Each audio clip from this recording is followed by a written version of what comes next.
ঠিক আছে দেবো দাদা বাবু, একটা যুক্তিতে আসেন দাদা বাবু।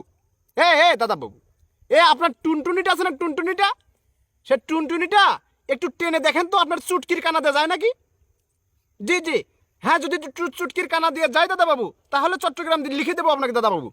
জি, হ্যাঁ আর এক কথা দাদা বাবু, যদি আপনার টুনটুনিটা আপনার চুটকির ভিতরে দিয়ে যায়, হ্যাঁ, তাহলে আপনার একটা বিশাল উপকার হবে দাদা বাবু। আপনার বউ লাগবে না দাদা বাবু। হ্যাঁ ভাই, বউয়ের কাজ দাদা বাবু ওটা দিয়ে করতে পারবেন দাদা বাবু। হ্যাঁ একটু ট্রাই করেন। কি বললেন সম্ভব না?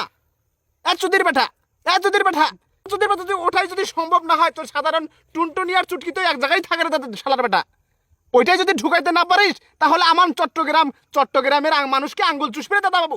হ্যাঁ, চট্টগ্রাম তুই ভারতে নিয়ে নিতে চাইলি আর দিয়ে দিলাম আমরা। হ্যাঁ, তো টুনটুনিটা একটু চুটকির ভিতরে ঢুকে দেখ, যদি ওটা ঢোকে তাহলে আমরা চট্টগ্রাম দিয়ে দেবো। শালা রঞ্জিত। হ্যাঁ চেষ্টা করে দেখ, চেষ্টা করে দেখ। ঠিক আছে, রাখলাম।